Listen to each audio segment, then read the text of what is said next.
Dernière question de MV. Jean-Luc Mélenchon continue de vous copier avec son programme L'Union populaire. On en rit ou on en pleure?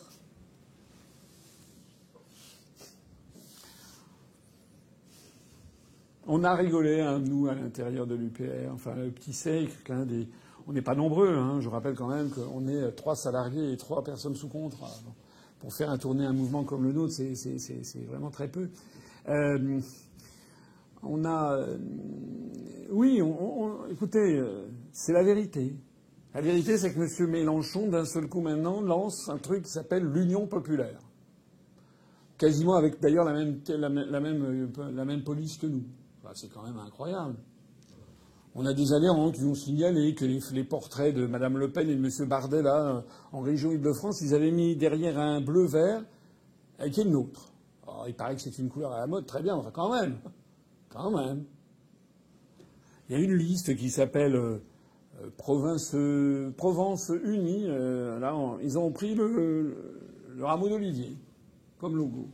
Puis je rappelle à tout seigneur, tout honneur, M. Philippot, 10 ans après l'UPA, a créé un parti politique. Nous, on avait pris le rameau d'olivier, qui est le côté pile de la pièce d'un franc, et M. Philippot a pris la semeuse, qui est le côté face. Voilà. Alors, il y avait quelqu'un qui était un vieux gredin de la politique française, Jean-Marie Le Pen, qui a dit des horreurs dans sa vie, mais qui a eu aussi de temps en temps des bons mots qui faisaient quand même un petit peu rigoler. Et quand il disait que finalement il valait mieux être élu sur ses idées qu'être élu sur les idées des autres. Voilà. Et puis il disait aussi que finalement, comment il disait, je me rappelle plus sur la copie. Ah oui, les Français préfèrent l'original à la copie. Voilà. Donc je vois d'ailleurs que M. Le Pen n'est pas tendre pour sa fille, soit dit en passant. Hein. Au passage, d'ailleurs, ce qui est en train de se produire là en ce moment, c'est très intéressant la question quand même qui est posée, c'est qu'on voit bien que M. Mélenchon il est en perte de vitesse très très rapide, Mme Le Pen aussi. Et s'il y a quand même un problème fondamental, c'est que les Français, ils se rendent bien compte que ces partis politiques ne vont pas jusqu'au bout du raisonnement. Ils se rendent bien compte. Nous sommes suivis par de plus en plus de gens. Je vois sur Twitter tous les journalistes de France et de Navarre qui me suivent, sans compter des ambassades étrangères. Enfin, il y a énormément de gens qui me suivent sur Twitter. Ah. Mais ils savent aussi, tous ces gens-là, que j'ai franchi peut-être le vrai mur de verre de la société française en 2007, quand j'ai dit qu'il fallait sortir de l'Union européenne. Il est là, le problème. Autre question?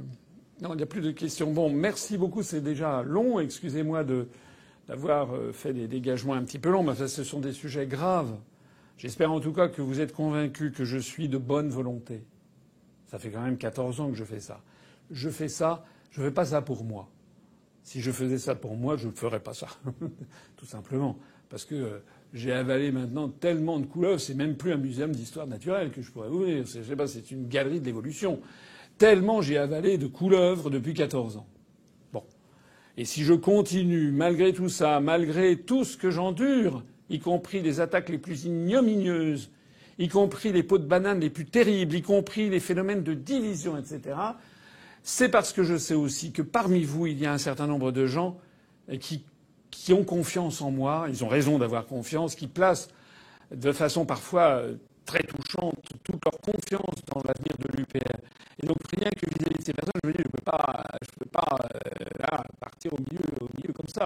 Il faut qu'il y ait comme avait dit un jour de Gaulle dans une conférence de presse, où un journaliste de l'Aurore, je crois, qui lui disait, parce qu'il avait subi une opération de santé, il avait été opéré, peut-être de la prostate, je ne sais pas quoi, on devait être vers les années 60, 66, quelque chose comme ça. Et donc il y avait le journal L'Aurore, qui est un journal d'extrême droite anti-gaulliste, et donc son représentant avait posé une question à De Gaulle, on trouve ça sur le site de l'INA, et il demandait à De Gaulle, Monsieur le Président de la République, il y avait un parterre de 350 journalistes du monde entier, et il dit, Monsieur le Président de la République, rassurez-nous, comment va votre santé? Alors, tout le monde savait bien qu'en fait, le journaliste, qui était un journal d'extrême droite, se fichait éperdument de la santé de De Gaulle. Il envisageait une brûlure que lui fait d'une envie, c'est de voir De Gaulle dégager. très hypocrite en fait. Et De Gaulle l'avait bien perçu, il avait dit « Écoutez, je vais très bien, mais rassurez-vous, monsieur machin chose, rassurez-vous, je ne manquerai pas de mourir. » Voilà. Donc c'était la façon dont il avait eu de tresser tout ça. Essayez de faire confiance à quelqu'un qui a mis sa vie en jeu pour faire ce que nous avons fait collectivement, et essayez de faire comprendre à toutes celles et tous ceux qui vous connaissaient que c'est vraiment le moment de se rassembler pour faire le plus grand score possible.